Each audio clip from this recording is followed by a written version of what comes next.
Good morning. आज हम start करने जा रहे हैं बिजोलिया किसान आंदोलन। राजस्थान में किसान आंदोलन हम स्टार्ट कर रहे हैं। पहला आंदोलन है बिजोलिया किसान आंदोलन। बुक का रेफरेंस है हमारे पास राजस्थान में स्वतंत्रता संग्राम, किसकी है? बी.एल. पनगाड़िया की।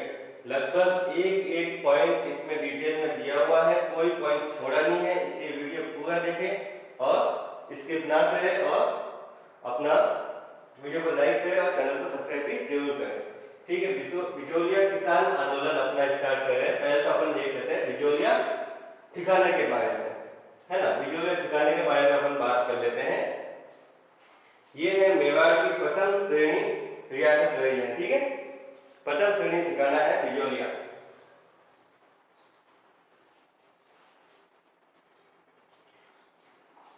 कौन सा? प्रथम श्रेणी ठिकाना। और उस समय अपने मेवाड़ में 16 ऐसे ठिकाने थे जो कि प्रथम श्रेणी में थे। ठीक है, उनमें से एक था अपना बिजोलिया, है ना। अब बिजोलिया जो ठिकाना था उसके संस्थापक किसकी बात आती है? इसका संस्थापक था अशोक परमार। ठीक है, बिजोलिया ठिकाने का संस्थापक कौन है?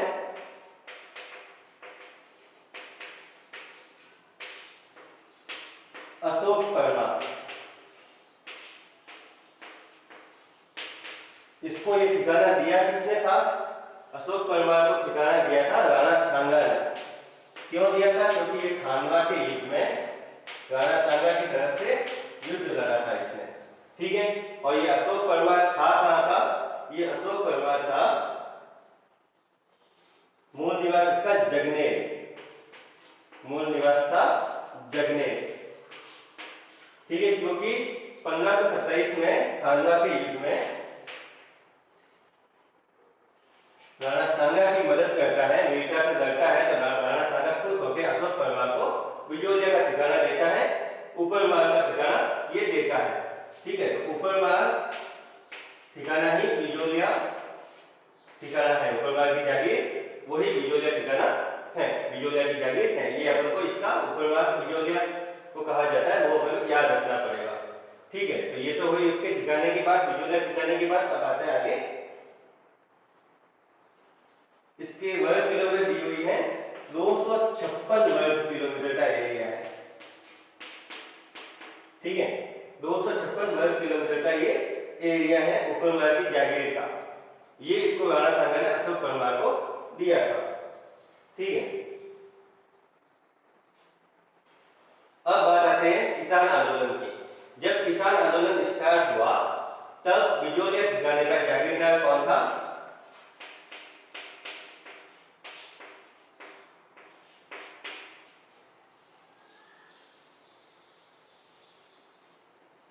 राव सवाई कृष्ण सिंह, है ना। राव कृष्ण सिंह लिख देते हैं।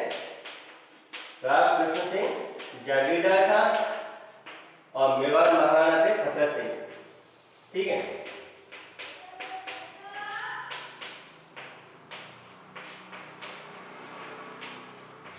और मुख्य वजह इसकी थी, आंदोलन स्टार्ट होने की मुख्य वजह थी अनेक प्रकार की लाभ थे, अनेक प्रकार के टैक्स, अनेक प्रकार के कर जो थे। इसी की वजह से ये अपना आंदोलन स्टार्ट होता है। तो कितने प्रकार की थी? 84 तरह की इनके कुल मिला के लगान दी जाती थी।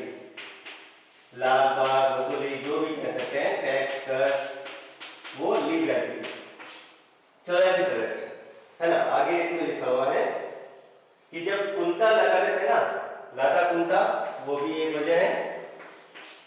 कुंता मतलब फसल की एक अंदाजा लगाना कि हाँ ये इतनी फसल होगी, इसका इतना हमें दे दो, सीधा लाटा कुंता ये सिस्टम था, है ना। कोई मापतोल नहीं फसल का, सीधे सीधे फसल को दूर से खड़े होकर देख लेते थे, अनुमान लगा देते कि इतनी फसल होगी, आप इनमें से आधा हिस्सा हमें कर के लिए दे दो। इस तरह की वो मनमानी ढंग से धांधली वगैरह करते थे ये लाटा कुंता में भी।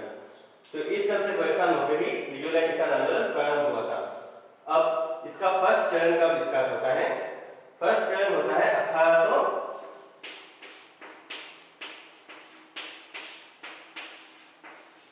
1897 से 1915। ठीक है, 1897 से 1915 तक इसका फर्स्ट चरण स्टार्ट होता है। होता यह है कि 1897 में गिरधारीपुरा गांव, कौन सा,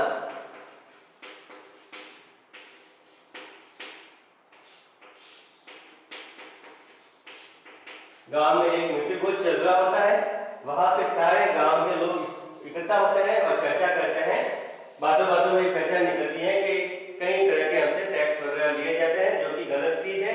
हमसे वो टैक्स पे नहीं किए पाते, ठीक है, टैक्स पे कर नहीं पाते हैं, बहुत ही हालत खराब चल रही है। तो इसका कोई इलाज वगैरह, कोई समाधान क्या निकल सकता है, नहीं निकल सकता है, ऐसा इनके कोई बातचीत चल रही थी। तभी वहां पे एक और इंसान आया था, साधु सीताराम दास। वो वहां पे लाइब्रेरियन था,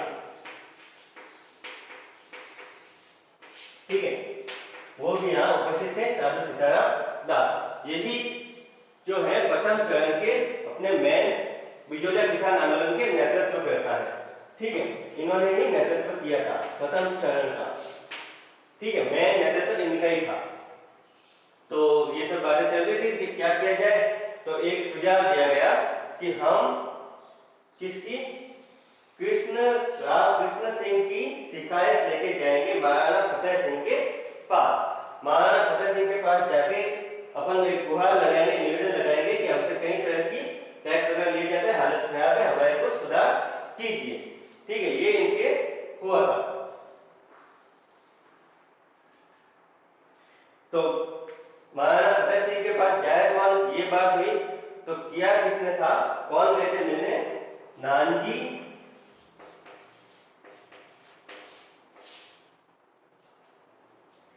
और ठाकरे पटेल।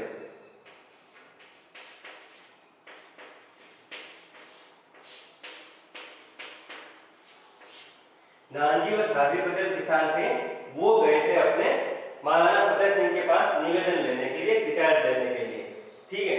लेकिन मेवाड़ महाराणा है, ऐसा तो है नहीं कि भाई सीधे गए और जाके मिल लिए कि अपने लिए तैयार बैठे थे, ठीक है, ऐसा तो था नहीं। तो मिलने में लगे उनको 6 माह, ठीक है, 6 माह के बाद उनकी सुनवाई हुई वहां पे, ठीक है। और वो भी उसमें कैसे, जब सुनवाई हुई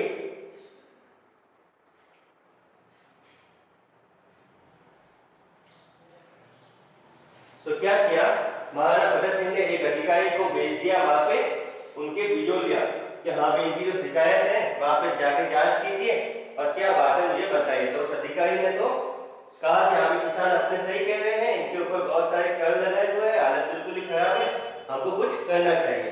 लेकिन फिर भी वो महाराणा फतेह सिंह थोड़ा उदासीन रहते हैं, ठीक है, उदासीन रहते हैं। तो होता ये है कि इससे राव कृष्ण सिंह के हौसले बढ़ जाते हैं कि हाँ भाई राजा भी हमको कुछ नहीं कहता, हम अपनी मनमानी चला सकते हैं। तो राव कृष्ण सिंह क्या कहता है कि अच्छा हम मेरे खिलाफ शिकायत लेने गए थे ना नानजी और ठाकरे पटेल, तो इनके खिलाफ एक बदले की कार्रवाई करते हैं और इन दोनों को ही बिजोलिया ठिकाने से बाहर निकाल लेते हैं, ठीक है।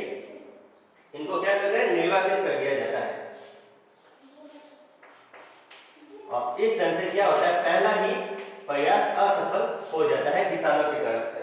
ये होता है एक पहले प्रयास के तौर पे कि हाँ भाई 1897 में एक गांव था गिरधारीपुरा गांव, वहां पे कोई मृत्यु भोज चल रहा था, वहां पे कोई मीटिंग हुई इनकी और बोले कि नानजी और ठाकरे पटेल जाएंगे शिकायत लेके कृष्ण सिंह की फतेह सिंह के पास, ठीक है। कोई ज्यादा बात बनी नहीं, तो क्या हुआ, रामकृष्ण सिंह ने इनको निकाल दिया, है ना। ये तो हुआ पहला प्रयास असफल। अब देखते हैं आगे का क्या है ना।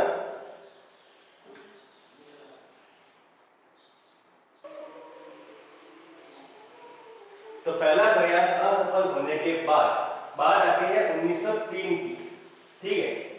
1903 को अपने कृष्ण सिंह हैं, ठीक है, जो राव थे अपने कृष्ण सिंह, उन्होंने क्या कर दिया, एक कर लगा दिया एक्स्ट्रा, और कौन सा, चवरी कर। चवरी कर में होता ये था कि किसी भी लड़की की अगर शादी करवाते हैं, ठीक है, उसकी चवरी बिठाते हैं, तो उसके लिए भी किसानों को या जनता को टैक्स देना पड़ेगा, ठीक है। इस कृष्ण सिंह को, राव कृष्ण सिंह को और वो कीमत रखी गई 5 रुपए। कहीं कहीं अलग भी है और ज्यादातर तो 5 रुपए ही आते हैं। ठीक है, तो ये एक हिसाब से किसानों का एक्स्ट्रा बोझ था। ठीक है, इसको लगाया था रामकृष्ण सिंह ने 1903 में। तो इसके लिए फिर उन्होंने क्या किया, किसान तो गुस्सा करेंगे भी कि एक्स्ट्रा कर आ गया, ऊपर से पहले तो ऐसे पहले कर रहे थे, एक और लग गया चौबीस के हिसाब से। तो उन्होंने ये किया कि 2 माह तक मुंह विरोध किया, यानी कि बिना कुछ कहे ही विरोध किया। कैसे कि उन्होंने शादियां करवाना ही बंद कर दिया, है ना। 2 माह तक मुंह विरोध यानी कि शादियां करवाना ही बंद कर दिया लड़कियों की। ठीक है, तो इससे क्या हुआ, एक बार तो रामकृष्ण सिंह थोड़े जल गए कि राज्य में कोई शादी नहीं करवा रहा, अपने ठिकाने पे जागीरदार था, जागीर में कोई शादी नहीं करवा रहा। बाद में होता ये है कि फिर भी इसको कोई फर्क नहीं पड़ा, तो लास्ट में ले जाके 2 वर्ष तक, है ना, 2 वर्ष तक शादियां ही बंद करवा दी गई। और बाद में 1905 में लगभग 200 लड़कियों को लेके, शादी योग्य लड़कियों को लेके कृष्ण सिंह के पास जाते हैं और भाई थोड़ा समझाते हैं, निवेदन करते हैं कि ये कर हटा दो, वगैरह जो भी है वो मान जाओ, जो भी, ठीक है, कि ये कर हटा दो, हमें लड़कियों की शादी करनी है। फिर भी कृष्ण सिंह नहीं मानता, ये जागीरदार है, कृष्ण सिंह फिर भी नहीं मानता। तो इसके विरोध में करते क्या है, इसके विरोध में फिर किसान कहता है कि हम खेती करेंगे ही नहीं। क्या नहीं करेंगे, हम आपकी जमीन पे खेती नहीं करेंगे, भूमि को पड़क रखेंगे। पड़क मतलब ऐसे ही पड़ी है, कोई खेती नहीं करेंगे। एक अपने दिन आता है और ना ही लाभ ना देंगे, अक्षय तृतीया। ठीक है, अक्षय तृतीया को अपने मुहूर्त होता है खेतों में हल चलाने का। ठीक है, उम्मीद थी कृष्ण सिंह को कि भाई इस टाइम तो खेती स्टार्ट कर ही देंगे ये, लेकिन अक्षय तृतीया को जब हल चलाने का मुहूर्त होता है उस टाइम भी ये किसान अपना हल नहीं चलाते हैं, खेती स्टार्ट नहीं करते हैं। तब जाके कृष्ण सिंह की अकल ठिकाने आती है कि वास्तव में किसान अब बहुत ज्यादा भड़क गए, बहुत ज्यादा नाराज हो गए हैं। ठीक है, तब जाके वो मानता है और ये चवरी कर हटा लेता है। ठीक है,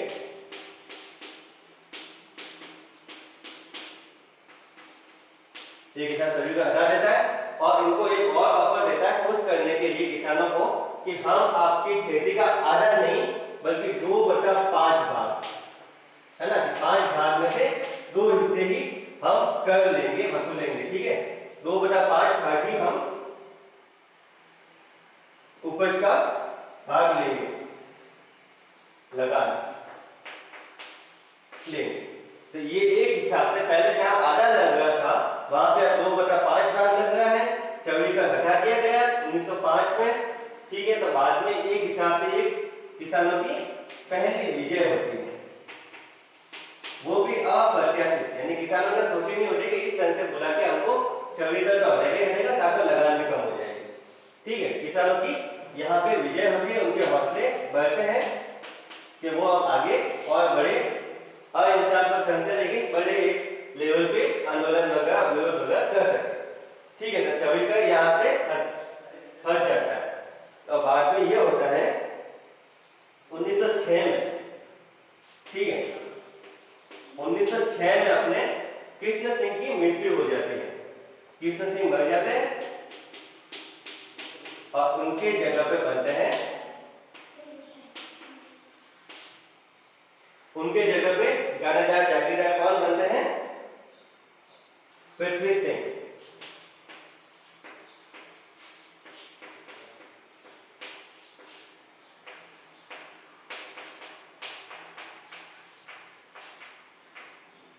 नए जागीरदार।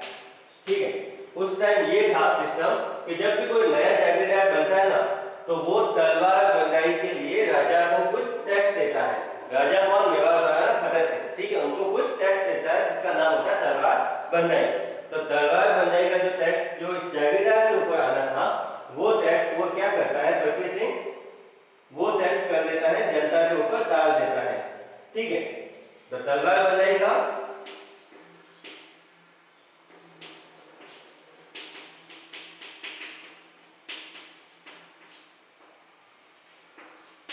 कब तलवार बन जाएगी, कब जनता पे कौन डालता है, पृथ्वी सिंह, और छवि पे कौन करता है, कृष्ण सिंह।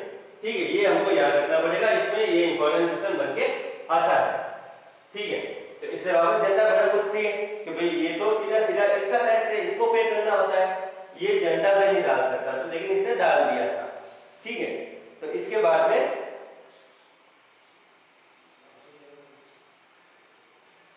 तो किसानों ने क्या किया,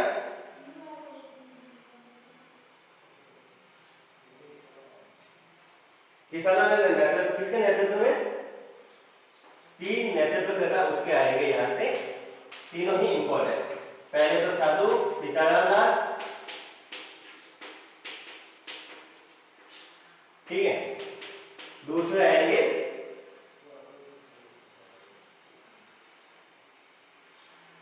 फतेहकरण चारण,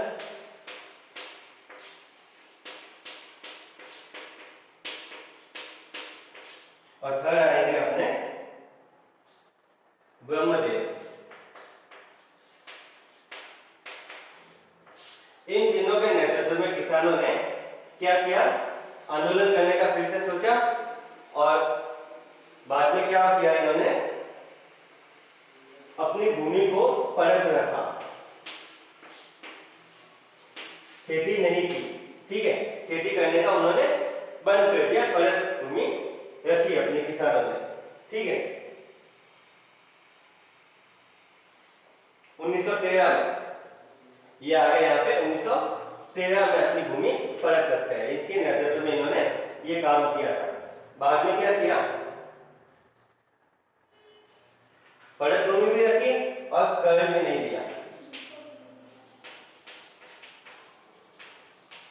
लेकिन पृथ्वी सिंह ने क्या किया, उनकी मांगे मानने की बजाय दमनकारी नीति अपनाई, इनका दमन करने की सोची, और फतेहकरण चारण और ब्रह्मदेव को तो क्या कर दिया, निर्वासित, है ना, इनको तो कर दिया बिजोरिया से निर्वासित।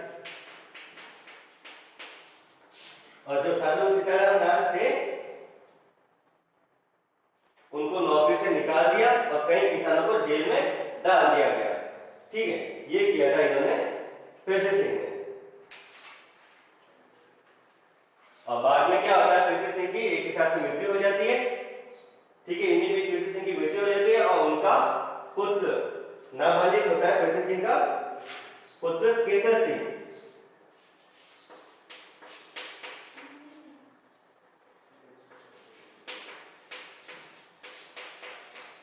ये केसर सिंह किसका पुत्र, अपने पृथ्वी सिंह का।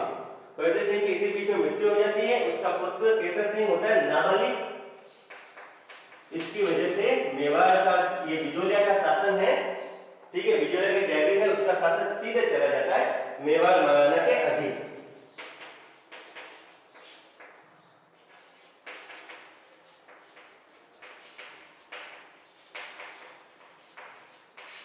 शासन चला जाता है, और इसी तरह से ये एक हिसाब से ये किसान आंदोलन अपना धीरे धीरे कम हो जाता है, दब जाता है। ठीक है, बंद हो जाता है, क्योंकि उनको फिर उम्मीद रहती है कि सीधा शासन मेवाड़ के अधीन चला गया, अपने महाराणा के अधीन चला गया, तो अब कुछ ना कुछ हमको रियायत मिलेगी, लगान में कुछ लगान माफ होगी। इसलिए एक हिसाब से पहला चरण यहाँ पे खत्म होता है। किसानों को उम्मीद लगती है कि अपने ये हो जाएगा तो वो काम बन जाएगा, तो वो एक हिसाब से आंदोलन बंद कर देते हैं। तो ये था बिजोलिया किसान आंदोलन का प्रथम चरण। पूरा एक एक पॉइंट इसमें डिटेल में समझाया गया, आप जरूर इसको देखें और चैनल सब्सक्राइब भी करें और वीडियो को लाइक भी जरूर करें। ठीक है, आगे हम पूरे राजस्थान का जीके लेंगे एक एक करके। अभी बिजोलिया किसान आंदोलन है, अगली वीडियो में हम देखेंगे कि बिजोलिया किसान आंदोलन का सेकंड चरण में आगे क्या होगा। तो आज के लिए सिर्फ फर्स्ट चरण इतना ही काफी है।